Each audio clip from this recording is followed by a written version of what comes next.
Welcome to episode 163 of the Necronama.com. If you're thinking of starting your own podcast, you should check out the show notes from this episode. You can get up to 2 months of free hosting from Libsyn. You'll have access to critical stats, helping you launch your podcast, grow your audience, and bring your podcast to life. Go check out the show notes for the Libsyn promo code and start podcasting today.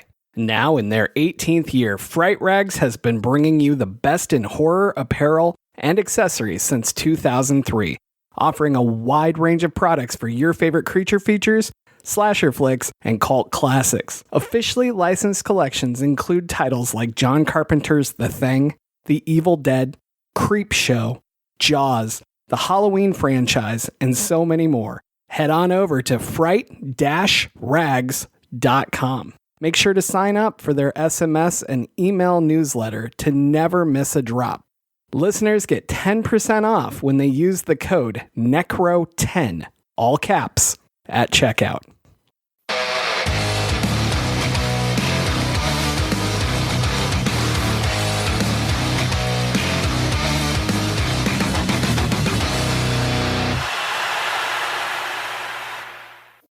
I am James Sabata, horror author, screenwriter, co-host of the podcast you're listening to right now. But please call me by my dream name. And I'm Don Guillory, author, historian, educator, co-host of the podcast. And I don't want to be anywhere near your dreams, James. Why? That's no fun. All right. So joining us today, Chiller Pop is here. Welcome to the show, man. Welcome. Thank you. I was possessed by a demon. Oh, it's okay. He's gone now. Am I, though? So you want to tell our listeners a bit about yourself, man? Sure. Yeah. So my name is Alex. I am the writer for the Chiller Pop blog. One or two of you may have read it. All of one or two people. I just kind of blog my thoughts on horror movies. And occasionally I will also podcast on the podcast Dead Times. And that's just a little bit about me. This is where I always ask people, why did you choose this film? And I got to say, in this situation, I want to know more than ever, why would you choose this film? What I thought you guys would say is because I wanted to torture you severely, right? But you seem to have liked the movie, which I'm very happy about. See, I'm known as a super fan of this film. I remember watching it when, I was one of those kids that was severely traumatized by The Exorcist. So when this would come on the local channels, I could only barely watch it because I was still had kind of like my nervous system was still kind of shocked by the first movie. Fast forward a couple years ago, one of my best friends, hi, Abby, I promised her a little shout out. We were watching it as hosted by Joe Bob Briggs. And we laughed our asses off. We found the movie so bizarre and weird and loony. And then, it was so strange that you kind of had to pay attention to it and you kind of had to read into it. And we kind of became obsessed with the film and we continue to be obsessed with it. I also wanted your take on it because as you do this podcast where you relate social issues to the horror movie, I wanted to get your take on that. So there we are. I hate the first movie. And I don't know how many people know that. We covered the first movie and I talked about the social commentary in it and such. And I don't like exorcism movies to begin with. And I think a lot of it is my past with the Catholic Church and how I can never see them as the hero. And I have a lot of personal issues with it all. And also, it just doesn't scare me. It literally does nothing for me. Like, I can't get invested in the story. I don't care. And so it's not even that I hate the first one. That's too strong. It's that I just don't care about it. And I know that's complete sacrilege in the horror community. And I know it's like the most bowed down to horror film of all time. And I get its influence. I totally get what it did for the horror world and all of that stuff. It just doesn't appeal to me at all. So when you said this movie, my immediate reaction was, I'm going to sit there and tell everybody what's great about this movie just to piss them off. And then I watched it And I had a great time. It's hilarious. It's ridiculous. And yet there's parts where I can truly see what a great writer could do with these ideas and make something really interesting out of it and not connect it to the first movie. And I think if this had come out on its own, like as a different movie, like say it was The Good Locust or whatever, I don't fucking know. That's something they would have named it in the 70s. But say that's what it was, right? Like, I don't think people would shit on it the same way because I think they shit on it because of their love for the first one. I'm not saying it's perfect. I'm not saying it's great. I'm saying it's not the horrible piece of shit they make it out to be. And when it is, it's still fun. Agreed. 100%.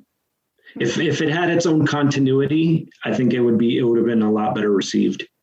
And it feels really forced. It feels like somebody wrote a movie that wasn't The Exorcist 2, and then they slammed it in there. If you do a little background reading on it, you'll find out that the original script was something that drew a lot of people in. It was basically going to be just focus on the investigation. It was supposed to have Lee J. Cobb returning and really just kind of focus on the Vatican investigation of the exorcism. 2 or 3 rewrites later, it had locusts and mind meld machines and all the nuttiness that makes this movie so incredible. I was at a convention in 2019 and Linda Blair was there. And we were at breakfast in the morning. She was a couple tables over, but like telling stories to other people. And we could overhear her talking about how The Exorcist 2, the script was way better. Like when they got it, it was a good script, according to her. I haven't read it. I can't back that up. And then the people with money came in and went, we should do this and we should do this and we should do this. And it slowly degenerated into these little paths that don't line up correctly and things that don't really work together. And I can't help but wonder how often that happens with movies that we think are shit. And that they're shit because whoever has the money at the end of the day controls what's made. Right. But so Don, do you feel the same? Like, is this do you agree with what I said? Or do I you think that both of you should be terribly kicked or out. what? You should both be kicked out of the horror community as of now. I can't believe both of you would say that. This is just, you're both canceled. You're both canceled from the horror community. Because why would you ever go against this movie, the original, and say that it wasn't that good? Well, you know what? I'm going to do the same thing. Because here's every fandom has its, and I'm not calling these people toxic. What I will say is they're purists. Every fandom will have people that argue that movie is the one, right? And within the horror community, there are a few movies where you have a lot of people that will be on one side of a film as far as promoting it, loving it, praising it, whatever. The Exorcist for me was okay. And it's not a thing of, oh, my senses have been, dulled because, or my imagination or my fear has been dulled because of all these years and all these other movies out there. Because I would counter that with Jaws. Jaws, to me, I feel the same way about it every time I watch it, which is this movie is able to drive tension, anxiety, scare you no matter what. Just even when there's nothing going on, you're apprehensive and thinking that something is going to happen. Whereas The Exorcist, for me, it was just dull. Like it was dull when I watched as a kid. It was dull when I watched it, later when I was an adult. I look at it as like, okay, I get it. It's a possession movie, which kind of like you, James, I can't really get into too many possession movies or too many exorcism movies because it's kind of like, it's not my area. It's not that it's a bad movie. It's not that it's it was poorly done. It's just, it's not me. But if I'm comparing these two, I enjoyed the second one more than I did the first one. And as we were talking about before the show, The second one could have been its own standalone movie. That if they weren't trying to make the connection to the original film, they could have had someone, not necessarily Linda Blair, because that would be the connection. You could have had another young child or someone or an adult who's dealing with the past trauma of something that happened to them, because there are enough connections. There's enough backstory in this film to where you never even need to watch the first movie. And that's rare that a movie can do something like that. And I'm going to ignore the Matrix film that just came out recently because they relied on it way too much to tell the story. And I wouldn't have a problem with it if it worked. I have a problem with it because it doesn't. Mm-hmm. And I would argue that Linda Blair is like the best part of this film for me. Mm-hmm. So I mean, it's kind of gotta be there, but I feel like they just fucked things up when they tried to incorporate it. And Chiller Pop, I think you know more about this than me, but I was reading like the director hated The Exorcist and was purposely trying to have nothing to do with it until he had to in the movie. And so then I started realizing all this stuff I liked was this stuff not connected to the first one. And then I was just like, well, I'm going to get eaten alive on this podcast. Not for me. Not for me. Let me tell you. Although I do like The Exorcist, and I do like the possession genre. It's kind of my jam, but I understand that you guys don't, which is totally cool. But yeah, I mean, this movie does such a radical shift in so many ways that I think a lot of why people hate it is because it kind of gives the power back to, I mean, among other things, it kind of gives the power back to Regan. Mm-hmm. Mm-hmm. In The Exorcist, all Regan is just a battleground. She's just a battlefield. She's not really a character. She's just supposed to be this sweet, innocent little girl who's a vessel for all these horrible things. And in this one, she's her own spiritual power, and it's kind of cool if you digest it that way. My first question to the both of you is, if you were having problems with demons, would you turn to Richard Burton's drunk ass, or would you turn to a man that can spit a motherfucking leopard? The guy with the letter. You need to answer this. I would definitely go towards Mufasa, James Earl Jones, King Joffrey, Jafar, Darth Vader. I would definitely go with him. I just love the fact that, I mean, James Earl Jones was known at this point. Like he had a successful theater career, had a film career that was already going. So I love the fact that he's the key, but then also the idea of, and I didn't think about this when I was watching the film, but also that idea of going away from Western religion to more cultural faiths.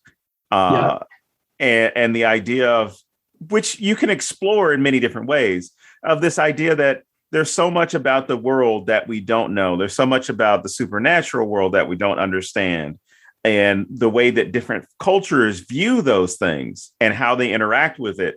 And the fact that a primarily Western religion or Western dominant religion like Catholicism sees itself as the authority. So if there's like somebody who's possessed, oh gosh, we got to call the Vatican. Like there are other people who know this shit who could probably deal with it if in fact it's just something that's taking place. It's not just always. I would love to see a possession movie that doesn't use the Catholic Church. Mm-hmm. I would love it. It's just like, Miss Mary down the street, she does this weird thing with roots and herbs, and then it just becomes, I don't know, you use Santeria or you use voodoo or you use whatever movie application of those religions to fix the situation, as opposed to, we're going to get this priest in here to fix it because, the Catholic Church itself is the authority on all of this. This is definitely one of the things that I think is important about this movie, is that it makes sense to me that the Vatican was kind of, if you remember in the beginning, the person sending Father Lamont out into the assignment was saying, well, there's been talk that says that Father Merrin may have been a Satanist, right? Mm-hmm. Of all things, Father Merrin being a Satanist. Why?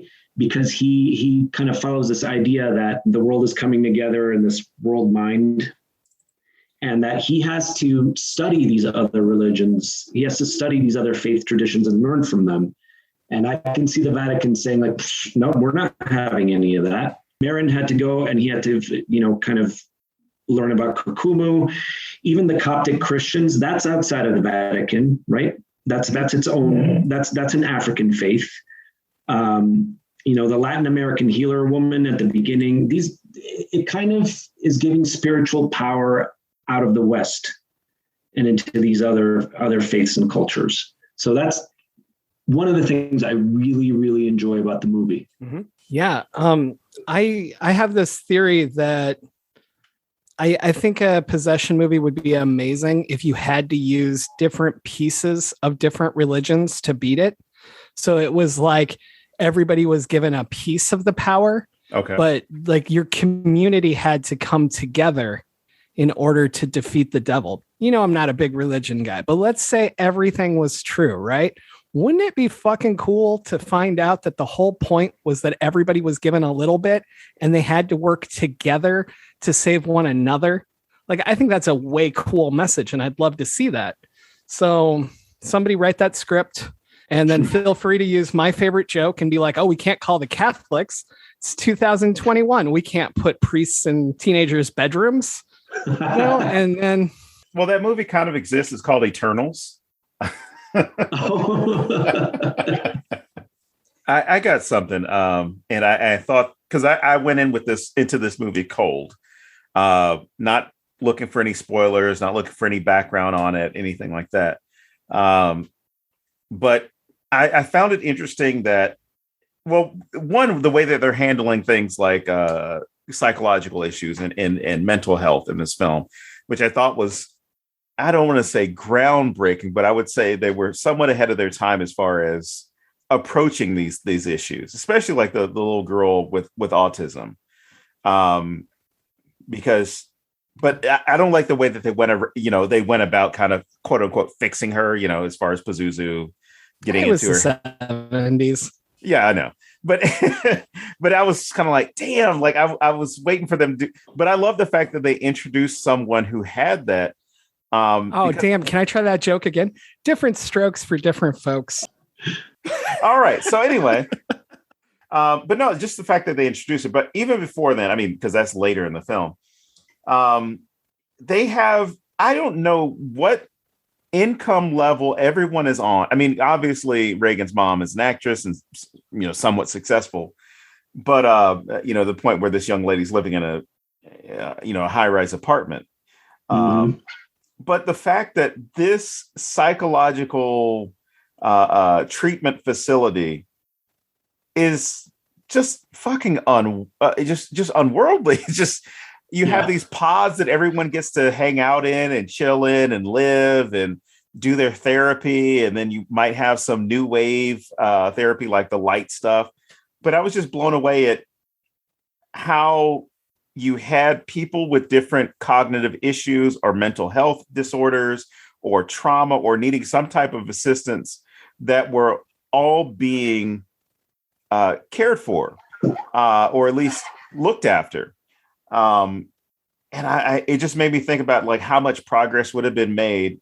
Sorry to do this to you, Necronoma.com listeners. How much progress would have been made if it hadn't been for Reagan and his crew, like defunding mental health facilities and then throwing people out in the street. I mean, obviously there was a lot of bad shit going on with mental health and behavioral health at the time, but there was also a lot of advances being made. Mm-hmm. And then rather than clean it up and hold people accountable, we just said, it'd be great. What if we dump these buildings and just put all these people on the street and hope it works itself out? Their families will take care of them. It'll all be good. Well, and what always struck me about the psychological facility is that when did HIPAA laws come into effect? Because there's no privacy in that facility whatsoever. You can look into any room anywhere and see what's going on. So yeah, HIPAA's not until about 96. Yeah. So the other thing about that is that was just a very deliberate design choice by John Boorman, the director. He wanted something that was, a lot of mirrors so that he could do all the tricks. Like when they first used a synchronizer and you can see like reflection images and things that appear like to be coming from the window. Mm-hmm.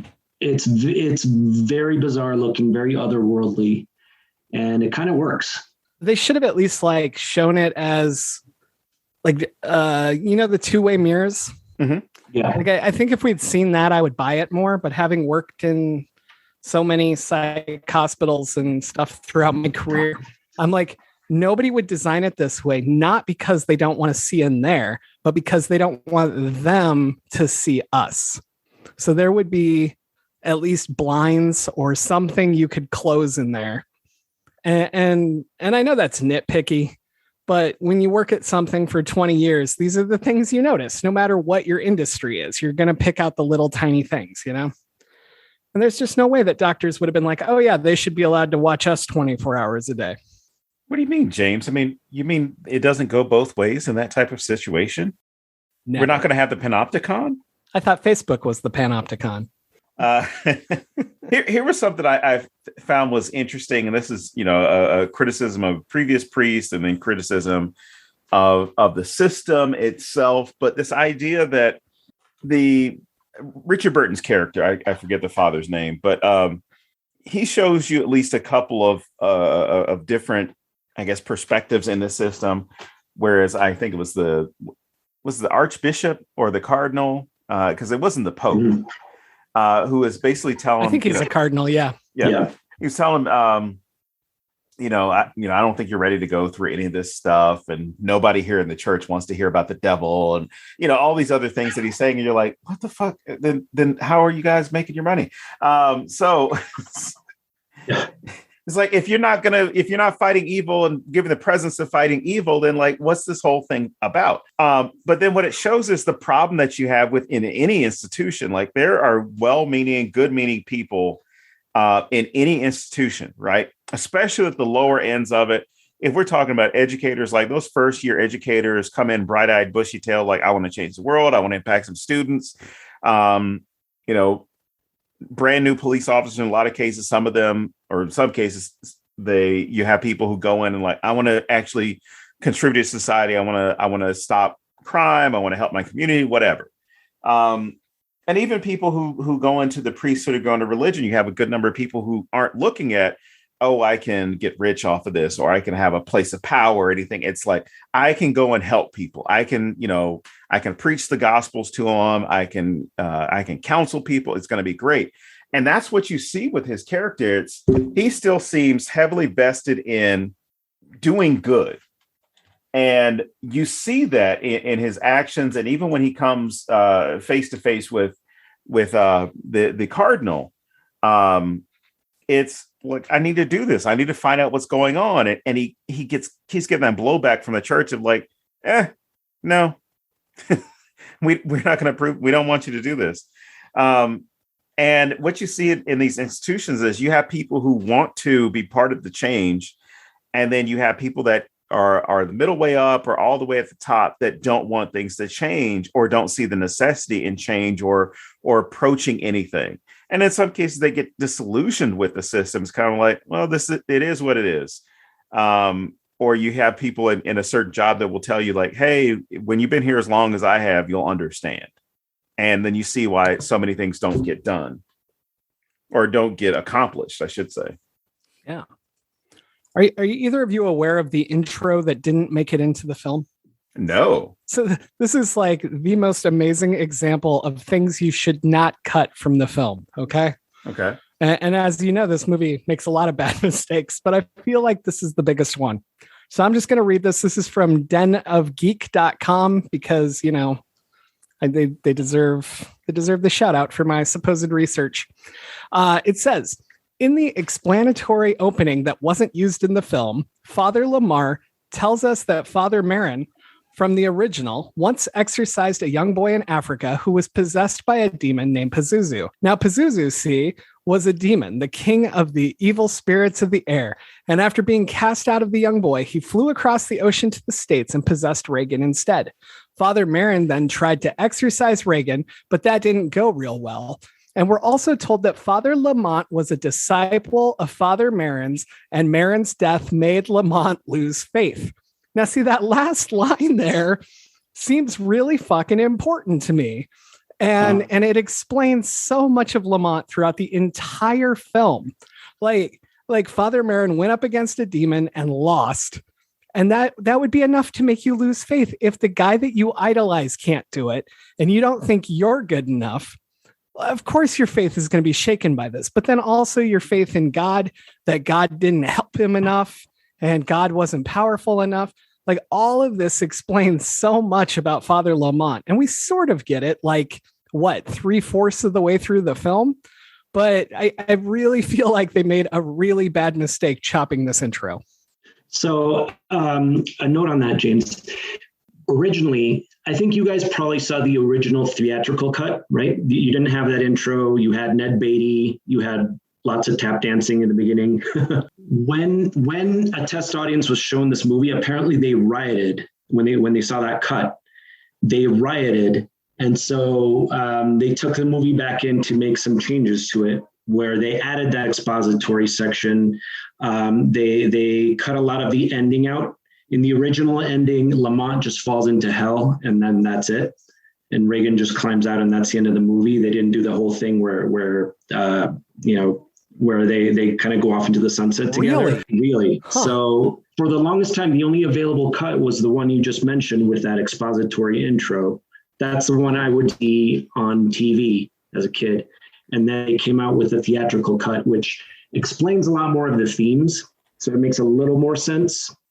It seems like they should have done a cut with both. Yeah.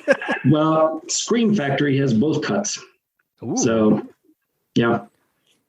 Also, maybe it's just me, but there's something really creepy to me about this older drunk man walking off into the sunset with the 18-year-old girl. It just doesn't work for me. Like, it feels really off.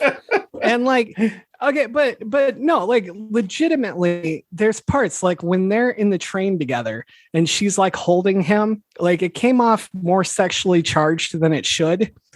And then when he sees the demon, right, like she goes straight for sex, which I just watched As Above, So Below. So I'm like, is this demon using what you're feeling inside against you? Oh, and then if so, you should not be leaving with this girl at the end of this film. And so it just left a really bad overall impression with me. And so I was just curious, like, did you guys feel that way, or am I just like way overthinking this? Oh, I don't think you're over. I didn't mean to cut you off, but I don't think you're overthinking it, because there is that whole scene with, I think, the doctor asking Father Lamont, like, oh, do you need a woman? Because she talks about being a divorced mother and all this other stuff. And she asks her that question, and it's just, his response says so much without saying anything, which then makes those extra scene, those later scenes that you mentioned, James, creepy, because it's like, yeah, I want a woman, and now that she definitely is an adult woman, I guess it's not impure for me to look at her this way. And there is the demon version of her, the Pazuzu possessed part of her, is definitely wanting to get it on. So it might not be a bad situation. I was going to say, I would have been more impressed if Richard Burton started making out with the gross caked makeup Pazuzu's Regan before she turned disco hot. Pazuzu, disco hot, coming soon. Yeah. There was definitely a lot of that sort of age inappropriate 70s kind of creepiness between Lamont and Regan. Yeah, and that was my thing. Like, today it would still be really weird, but I don't know that they would have done some of those scenes the same way. So then I think we would lose some of that context. It was just, it felt very, taking advantage of somebody. kind of thing. Yeah. No, that's what it was. And the way they would change it today, because this is the way it would happen, you would have a younger priest, early 20s, who like Timothée Chalamet or somebody would be the priest, right?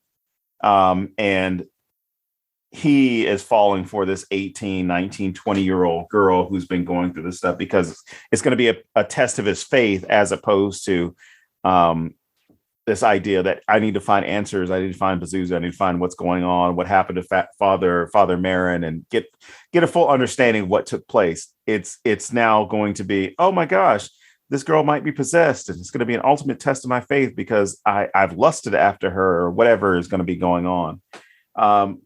I think that's the way they would approach it. I don't think it would be any more of there's a significant age gap to where I think Richard Burton at the time was old enough to be her grandfather. Yep. Yeah, because she's straight like 18 in this, right? Mm-hmm. She was 17. She was okay, yeah. So even worse. Yeah, great. Not that it actually makes a huge difference. I'm not saying, hey, once you're 18, too bad, you can date a 60-year-old, but like, it's still really bad all around. Well, here's when my useless trivia comes up, because you can thank Mark Sanchez for this one, James. Of the New York Jets, that Mark Sanchez? And Jerry Seinfeld, for that matter, because I forgot that he did the same thing. Apparently, the age of consent in New York, in the New York area at the time, I don't know if it's changed in the past few years. It should have. But the age of consent was 17. Mm. So I don't know if they had that as her age of like, she's 17, because this is in New York, she's recognized as a woman in New York because, and I'm saying I know this because of Mark Sanchez, because there was a scandal with him. And when they were addressing it, they were like, no, the age of consent here is 17. I think he was 25 at the time or whatever. But Jerry Seinfeld was even worse because he was, I guess, approaching 40 and his girlfriend was 17. Creepy. Yeah.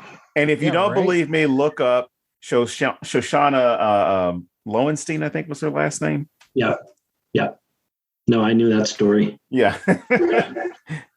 That is not something that would fly today. Nope. Nope. Well, that's good. No, that's very good at what Linda Blair was also known for dating older guys. I think she was dating Rick Springfield when she was like 15 or 16. Wow. So not condoning it by any means, but I think the 70s was just a different world. Oh, definitely. But yeah, I don't know. The whole ending, like, it's another thing that made me wonder if that's why people don't like this film, because that just comes off super creepy, and it just felt really unnecessary. Mm-hmm. And all these people were like, you have to take care of her. And I was like, that's the dude you need to be protecting her from right now. What are you talking about? Exactly. I mean, what's the idea here, that they're going to walk off into the sunset and start Father Lamont's School for Gifted Youngsters? Yes. And find other spiritual X-Men out there. That's why they have that head thing that they use. That's how they find the other X-Men. Yes. Right. So, or is he going to become like her quote unquote father figure? Like it leaves you with a lot of questions, doesn't it? I say they enlist Kokumo as I guess leading the courses in spirituality and animal transfiguration. So speaking of him, there's this part that I love, but I don't get, and it's the trial where Father Lamont has to walk across the little spikes and stab his feet. And I love this scene. And I got to say, James Earl Jones was the best fucking choice here because his voice works so amazingly well for this scene. And I love this scene. This scene was so cool. And then the next scene, also really cool. But I don't fucking understand. Can one of you help me make sense of what the fuck just happened here? Are you talking about when he appears in the doctor's office? Yeah. So he goes from the trial to immediately in the doctor's office and doesn't seem to think there's anything that weird about this. It's not like he's throwing off like, hey, you were just like, what? No, he's just like, hey, Doc, what's up? I wrote, huh? Weird transition. I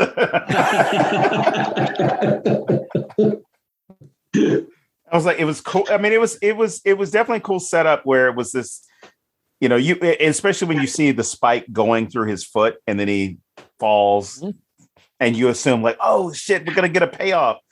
And then you're like, oh my gosh, this payoff was better, but it's weird. I really liked it. I just didn't comprehend what the fuck just happened. You know what I mean? Mm-hmm. Like, I was like, that was cool, but I was like, what? So. All right. So first of all, how amazing was a giant locust costume? If I were James Earl Jones, I would have said, can I please keep this headdress, please? Because it's pretty incredible. So I think the trial, I'm going to try to break it down in my sort of little armchair film analysis / anthropology. The trial was all about him having called on Pazuzu to find Kokumu, right? Mm-hmm. And I think Kokumu even says that, you called on Pazuzu, so I don't believe your faith. If you are so confident in your faith, you can walk across these spikes. The reason why he was in a locust costume, I think a lot of the ideas of like these shamans is that they're supposed to take in the illness or the sickness, case the demon, and then take it in from you and then spit it out in some form like a root or a rock or some sort of you take it out of you and then spit it out. So that's why he spits that gumball into the spikes, if you remember that. Okay. Yeah. Mm-hmm.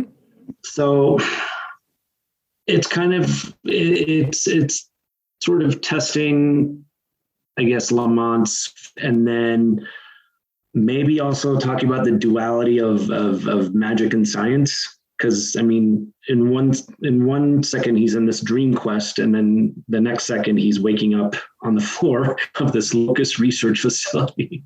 So I don't think it's supposed to make a lot of narrative sense, but it's just mostly thematical, just a weird thematical tick in there.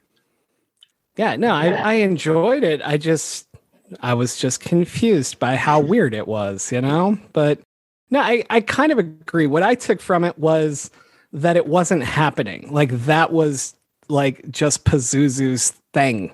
Like, if you get through this, I'll take you there.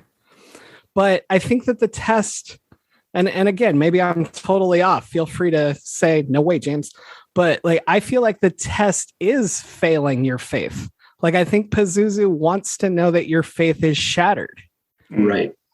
And it puts you in a more weakened state because by you not quote unquote passing the test, then you start to question yourself even more, which makes you even more vulnerable.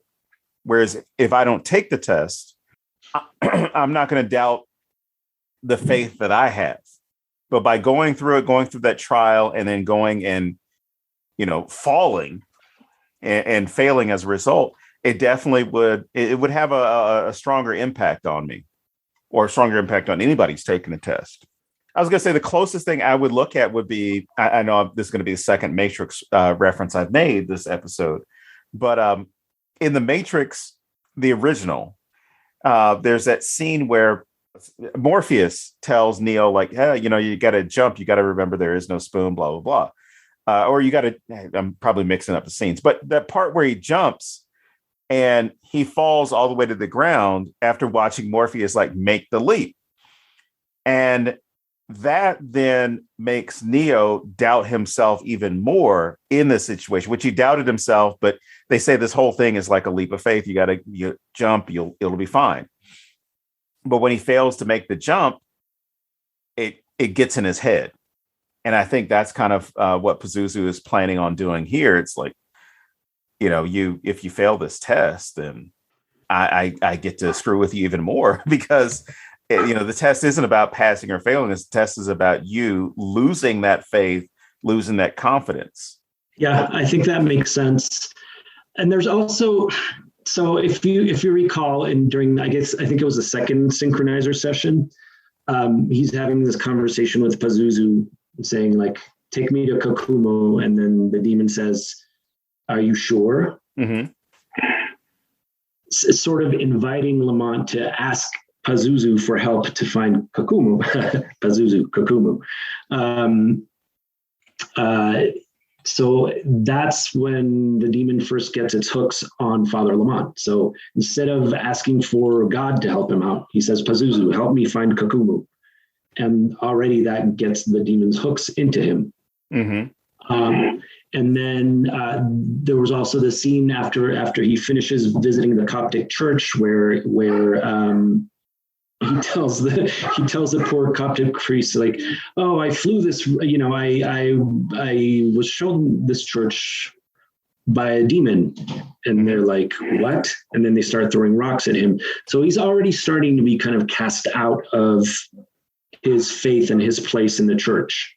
Does that make sense? Oh yeah, most definitely. And so I like that. Yeah, and so like the test is just kind of, to me, it's Kokumu kind of underscoring the point. That's probably why he's dressed as a locust. He's like, this is in you, dude. So you got to figure this out. Mm-hmm. Yeah, I don't know. I look at this and there's so many little things that I think could be done really well today if somebody remade this. And everything that you guys are saying right now, I'm just like, how do people hate this so much? And I know it's the overall picture not working, but I'm like, there's so many good little tiny things in here. And I'm just annoyed that it didn't come together. No matter what, it's 100% original. Like, this may suck, but it sucks in ways that has never been seen before. It's like, whatever this movie is, it's not basic. That's for sure.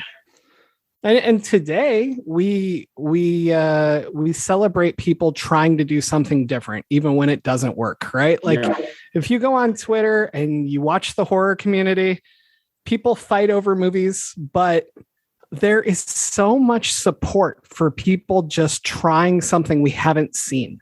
Right. And I feel like a movie like this almost suffers from the time that it came out. Like, I'm not saying you should have waited till 2021 to make a Exorcist 2, but like, I feel like there's a lot of pieces in this that would work better today because we would be more open to it.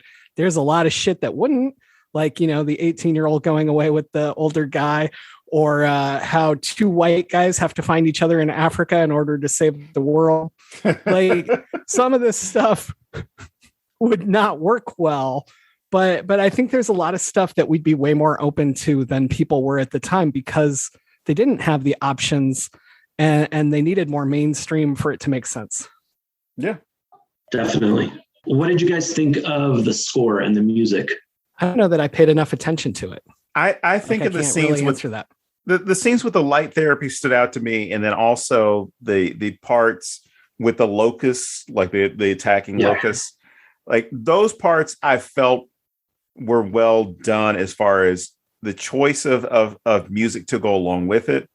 Because I mean, there are definitely some movies that make really bad choices in horror films with the music, but I think it was good at those times because it helped to drive the tension. It helped make you as a viewer question where the story was going to go and what was going to happen. Because even with those light experiments, which actually we've gone past, and I want to make sure to talk about a couple of those things. It was very unnerving because one, you're hearing the lights, or at least the sound of the lights switching on at different beats, switching on and off at different beats and different tones. And then you have the music along with that's playing, and then very stunted conversation that's taking place between the characters. But beyond that, like it really gets ramped up when she's going through this therapy, when Regan is going through this therapy to remember what had taken place with her. And then you start to see the demon appear in the glass. And then the therapist is now, in the position of the priest, of Father Merrin. And you see how her heart, like her chest is being opened up by the demon, and she's grabbing onto her heart and squeezing at it and grabbing at it. And I'm just blown away at how well this is done for the time period, especially. but then just the visual of, oh, she's not just having, cardiac arrest or having a cardiac incident. Like there is something like really messing with her, and I'm the only one who can see it. Definitely. I think that scene is it's pretty inventive. The way that they set it up. I mean, it's also very obvious. It's a battle for what's the therapist's name? Jean. It's a battle for her heart, good and evil having a tug of war for her heart. But it's just, I mean, visually, this movie is pretty amazing overall. And the synchronizer scenes definitely they're really inventive. I know it's ridiculous. I get it. I love this fucking thing. Like, I wanted to see more of this thing. Mm-hmm. I love how simplistic the machine that they make for filming this is, and yet it works really well. Like, I love the blinking light and how that shows us, like literally shows us when they line up. There's nothing complicated about this thing. I don't need some crazy scientist to break it all down for me to explain how it works.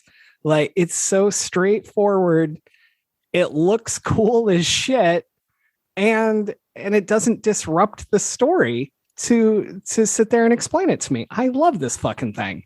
And I think it's such a cool way to do the like here, look into my mind. Right. Like I love literally everything about this fucking thing, and I don't care who feels different. Like I don't recall too many things that have done something similar to that in recent, in anything. And for me to look at this movie from, I don't know, from a 2022 perspective to a film that was done in the 1970s, I find it so remarkable, so inventive for the time. It would be inventive now if someone were to do the same thing, just by showing that, and not with which too much CGI or anything like that, but to be able to break it down to where you just sit back and like, my eyes were glued to that scene. And there are often times when I'm looking down, I'm taking notes and whatever. And I didn't take any notes on that particular moment because I was stuck there just looking at it. I was like, wow. Again, for the people who make the argument that there's something wrong with this movie or this movie's not that good. It's not perfect. It's an imperfect film, but there's so many gems in this movie that you can look at and go, that's what horror is. Yeah. I can't sum it up better than that. And getting back to the horror, there was one scene that I thought was genuinely chilling. There was a scene where they are climbing up to the it's in the dream vision where they're climbing up to the Coptic church. One of the men that is helping take Kokumo up to the church falls down and hits his head and dies. And then Demon kind of turns towards the camera and smiles this horrific smile. That was one thing that I found like genuinely a chilling moment. Other than that, I really didn't have anything more. I mean, there's always the faith versus science, the possible recruiting of other people down the road.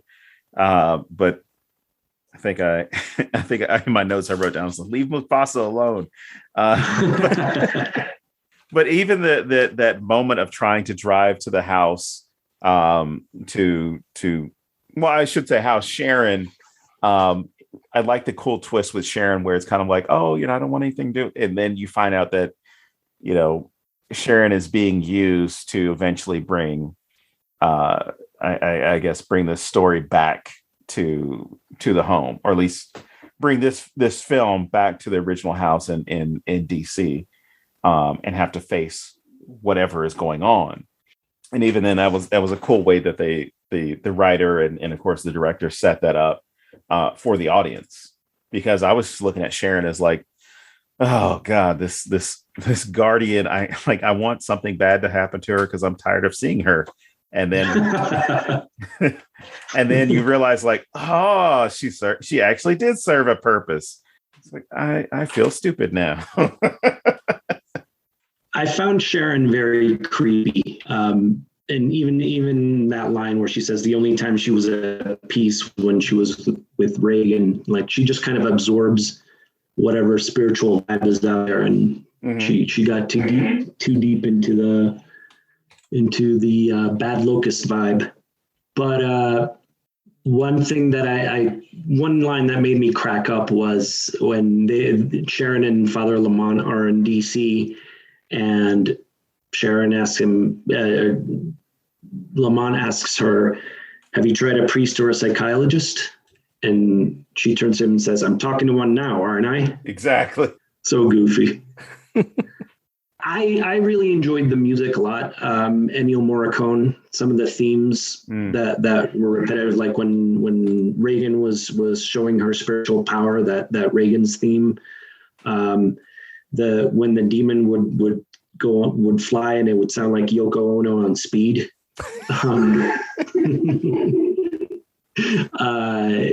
Yeah, I love the music in it.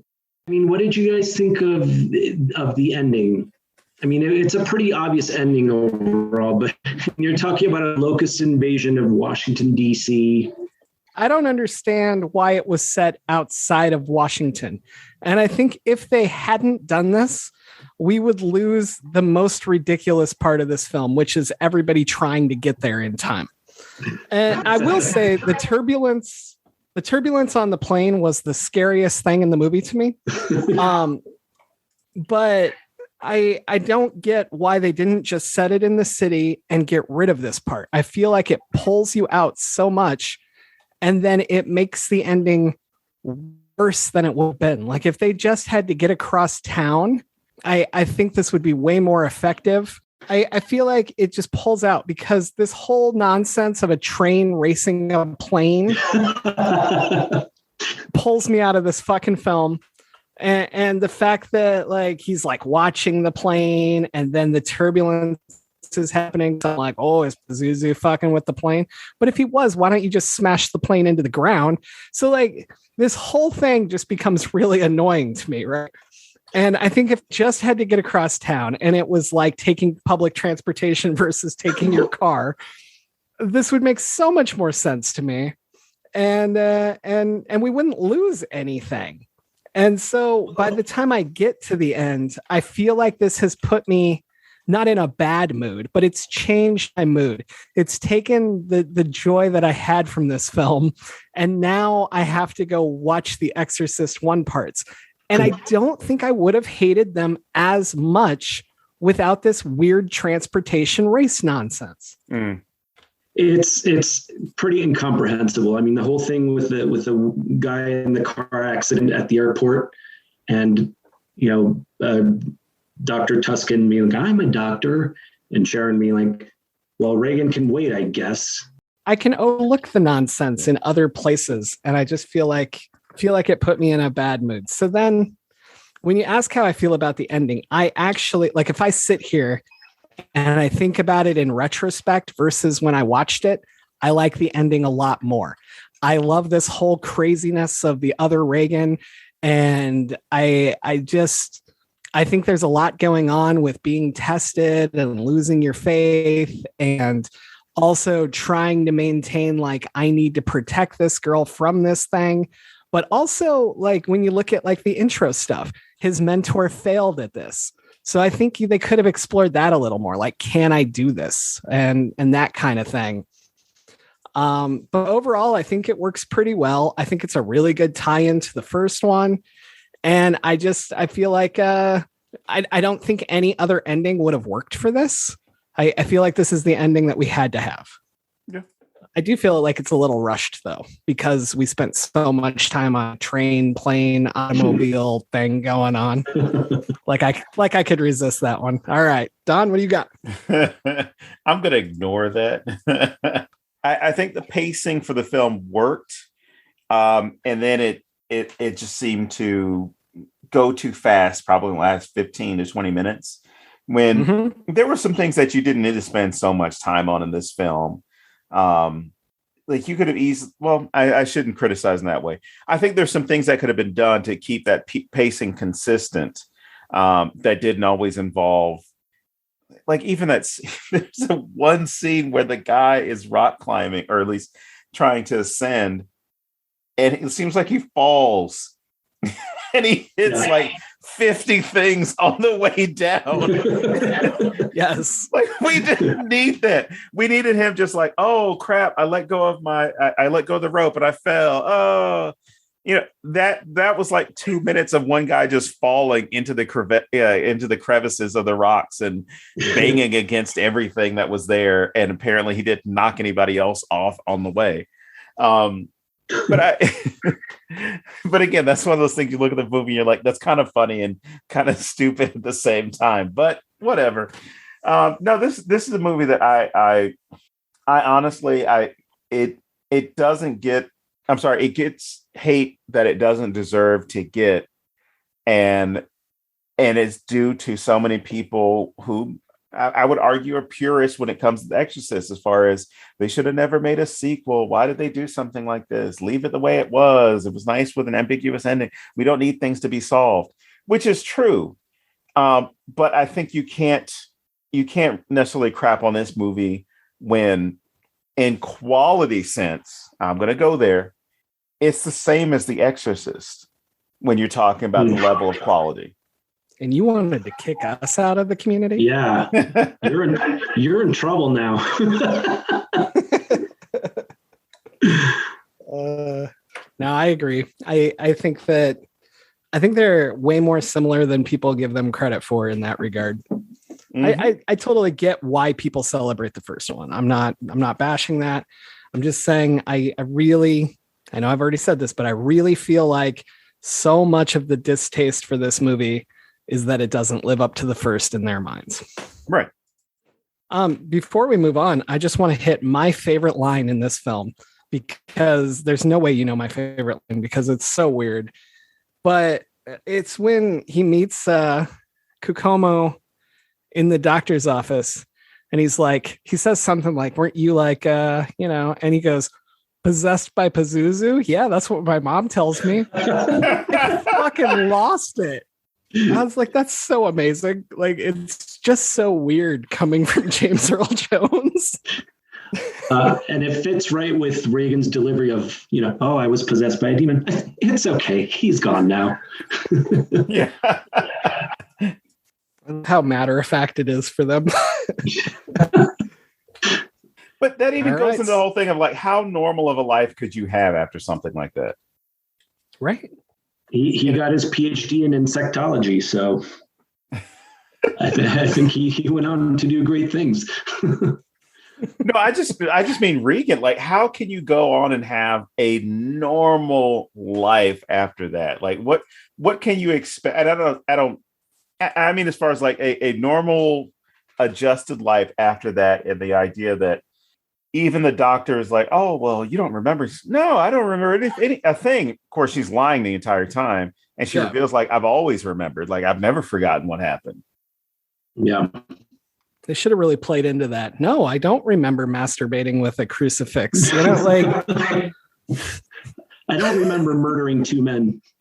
Just way too specific the whole time about what she doesn't remember. Yeah. All right. So if you guys don't have anything else, we'll move to movie recs. But if you do, let me know. This is your time. One last thing is that I would say that the exorcist in this movie was actually Regan. Ooh, I like that. Because, she channeled Kokumu and got rid of the grasshoppers, and she kind of shocked Father Lamont back into his old self so he could rip out her evil heart. So so the exorcist was Regan. And I like that it's not the Catholic Church. As I said, that's a huge thing for me. And nothing against them in that regard, so much as it's just they're always the only ones. Mm-hmm. So I really like that wasn't the way it went.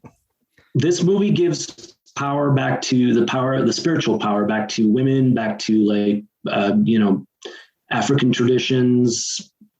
And I think that's probably why it gets a negative reaction from people too, in an unconscious way, is that, it's not upholding the old narrative that you need to to priests from the Vatican to save your soul.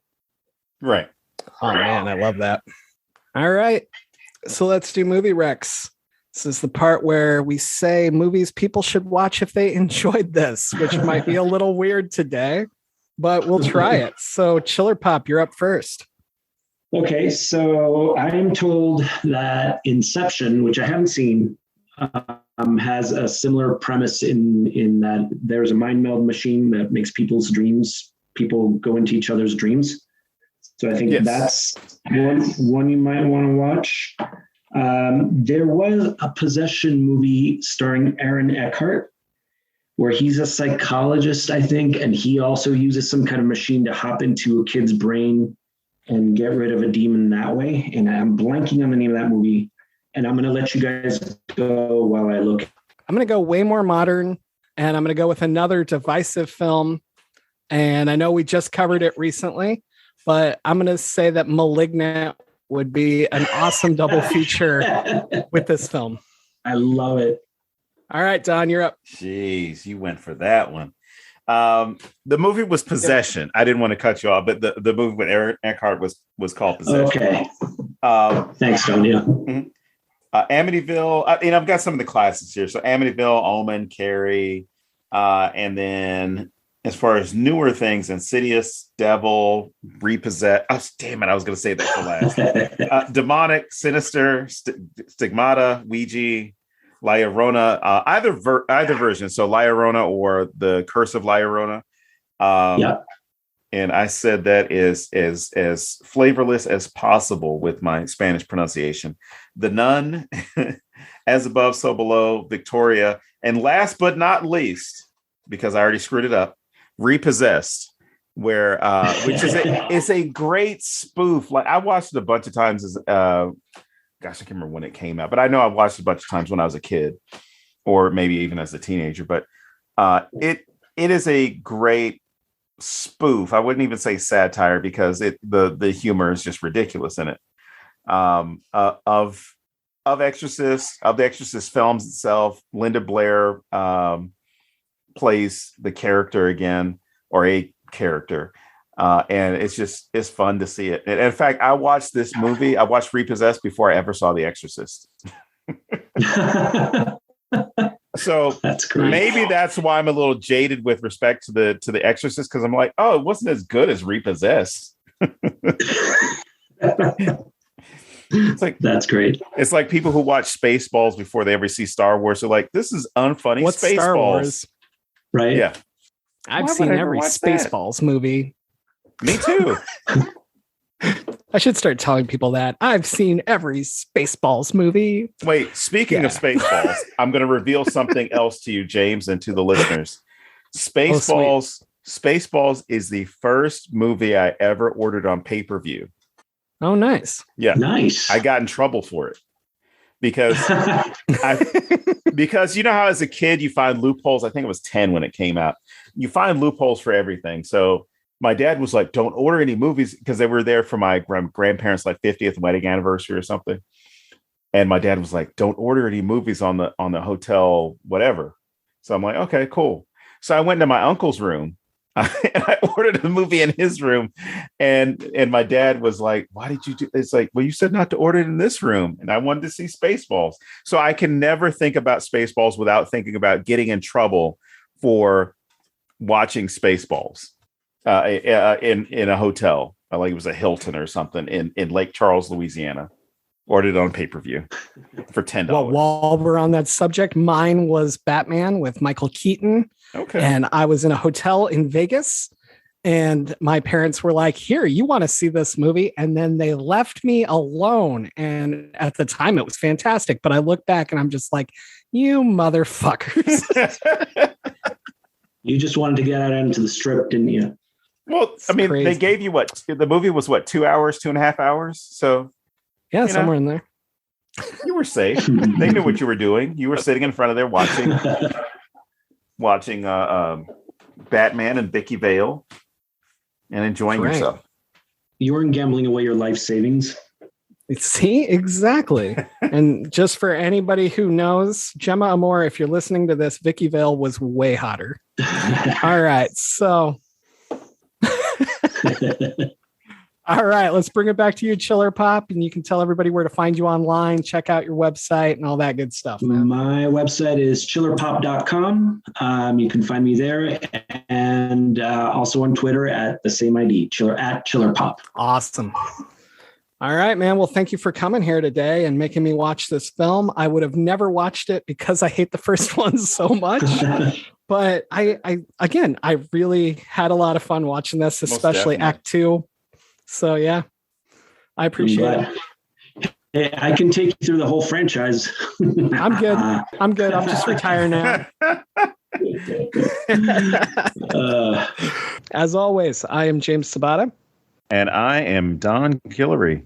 And we will see you back here next week at thenecronama.com.